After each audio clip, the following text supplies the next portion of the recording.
आज़ाद भारत के 75 साल के इतिहास में पिछले डेढ़ दशक को महिलाओं के लिए खास तौर पर विशिष्ट माना जा सकता है। जीवन के हर क्षेत्र में सफलता प्राप्त करने वाली महिलाएं इस दौरान देश के शीर्ष संवैधानिक पद तक पहुंचने में कामयाब रही और 2007 में प्रतिभा देवी सिंह पाटिल को देश की पहली महिला राष्ट्रपति बनने का गौरव हासिल करने के बाद अब द्रौपदी मुर्मू जी को राष्ट्रपति बनाया गया। देश की लोकतांत्रिक परंपरा की एक सुंदर मिसाल है।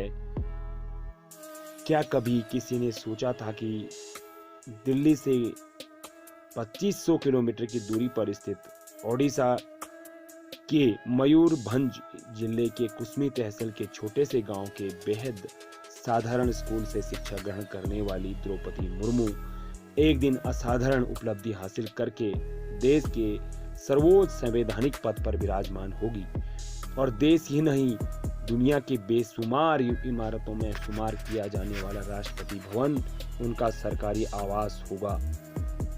यह उल्लेख करना है प्रासंगिक होगा कि द्रौपदी मुर्मू जी देश की पहली आदिवासी राष्ट्रपति होगी। आज 20 जून को उनका के जन्म दिवस पर के अवसर पर वह हमारे देश के शीर्ष पद पर महामहिम राष्ट्रपति के पद पर विराजमान है। महिलाओं का प्रतिनिधित्व करने के साथ साथ वह देश की कुल आबादी के 8.5% से कुछ ज्यादा आदिवासी समुदाय का प्रतिनिधित्व करती है। लेकिन जनजाति की बात करें तो वह संथाल जनजाति से ताल्लुक रखती हैं। भील और गोंड के बाद संथाल जनजाति की आबादी आदिवासियों में सबसे ज्यादा है। पारिवारिक जीवन की बात करें तो द्रौपदी मुर्मू का जन्म 20 जून 1958 को ओडिशा के मयूरभंज जिले के बेदापोसी गांव में एक संथाल परिवार में हुआ था। उनके पिता का नाम विरंची नारायण टुड्डू था। उनके दादा और उनके पिता दोनों ही उस गांव के प्रधान रहे। मुर्मू मयूरगंज जिले की कुसमी तहसील के गांव ऊपरबेड़ा में स्थित एक स्कूल से पढ़ी है। यह गांव दिल्ली से महज लगभग 2000 किलोमीटर और ओडिशा के भुवनेश्वर से 313 किलोमीटर की दूरी पर है। उन्होंने श्यामचरण मुर्मू से विवाह किया था, परंतु किसी कारणवश दोनों बेटों का निधन हो गया। इसके बाद मुर्मू जी ने घर पर ही स्कूल खोल दिया। इतने कठोर समस्या, संघर्षों और दुखों के बावजूद भी वह पीछे नहीं हटी। वह बच्चों को पढ़ाती थी। उस बोर्डिंग स्कूल में आज भी बच्चे स्कूल पढ़ते हैं। पुत्रों के निधन के बाद उनके पति को ज्यादा शौक नहीं सहन कर पाए और उनके पति का निधन हो गया। उनकी एकमात्र जीवित संतान उनकी पुत्री विवाहिता है, जो अभी भुवनेश्वर उड़ीसा में रहती है। उनका जीवन बहुत ही संघर्षों में बीता एवं एक इंटरव्यू के दौरान उन्होंने बताया कि हम बोरे पर बैठकर पढ़ाई करते थे और अध्यापिका के रूप में अपना पेशा शुरू कर धीरे धीरे उन्होंने राजनीति में कदम रखा और पार्षद के रूप में वह चुनी गई। वह वर्ष 1997 में भारतीय जनता पार्टी के साथ विभिन्न राजनीतिक पदों पर आसीन रही तथा झारखंड की राज्यपाल भी रही।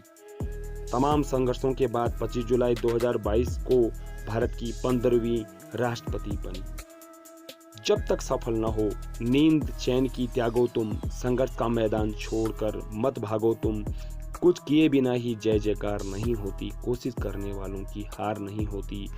देश के सर्वोच्च पद पर आसीन आज द्रौपदी मुर्मू सभी महिलाओं के लिए एक अनुपम उदाहरण है। सभी महिलाओं को समाज की अनैतिकता को न देखते हुए, अपने को कमजोर न समझते हुए, बल और अपने शक्ति और नारी शक्ति का प्रयोग कर अपने जीवन के ऊंचे लक्ष्यों को प्राप्त करना चाहिए। महिला सशक्तिकरण हमारे देश की प्राथमिकता रही है। शासन प्रशासन सदैव ये जोर देता आया है कि महिलाओं को बराबरी का दर्जा मिले, लेकिन बराबरी का दर्जा संवैधानिक रूप से तो है, लेकिन कहीं न कहीं सामुदायिक और दूर दराज के इलाकों में और अशिक्षा के कारण अभी भी महिलाओं के साथ उत्पीड़न और कई मामले दर्ज किए जाते हैं। हमें नए समाज का निर्माण करना होगा और महामहिम राष्ट्रपति के पद पर आसीन राष्ट्रपति श्रीमती मुर्मू जी, द्रौपदी मुर्मू जी के जीवन पथ पर अग्रसर होकर सभी महिलाओं को आगे बढ़ने की हिदायत देता हूँ। जय महिला शक्ति, जय भारत की नारी शक्ति। धन्यवाद इस वीडियो पर बने रहने के लिए, और आपको